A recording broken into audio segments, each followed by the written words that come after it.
మాదిరినండి, welcome to crazy recipes. కొంచెం ఇడ్లీ పిండి, కొంచెం దోశ పిండి అప్పుడప్పుడు మిగిలిపోతూ ఉంటుంది. అలాంటప్పుడు ఇడ్లీ వేసుకోవాలో దోశ వేసుకోవాలో ఏమీ అర్థం కాదు కదా. నేను చెప్పినట్టు చేయండి, లొట్టలు వేసుకుంటూ తింటారు. ఇడ్లీ పిండి 2, దోశ పిండి 2 కలిపేసేసేయండి. తర్వాత దాంట్లోకి ఉల్లిపాయ, పచ్చిమిరపకాయ, కరివేపాకు, జీలకర్ర, ఉప్పు, కారము వీటన్నిటిని వేసి చక్కగా పిండిలో కలిపేసేసేయండి. పిండి దోశల పిండి మాదిరిగానే ఉండాలి. వీడియోలో చూపిస్తున్నట్టుగా చిన్నపిల్లలకైతే చిన్న చిన్న అట్లు వేసి పెట్టండి. దాని మీద కొంచెం నెయ్యి కానీ నూనె కానీ వేసుకుంటే చాలా అంటే చాలా బాగుంటుంది. ఇవి మినీ ఊతప్పాల్లాగా టేస్టీగా ఉంటాయండి.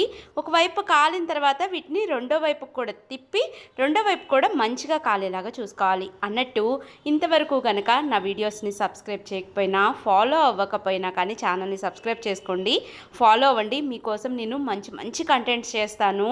అలాగే మన సెల్ఫ్ రెవెన్యూ ఎలా పెంచుకోవాలో కూడా వీడియోస్లో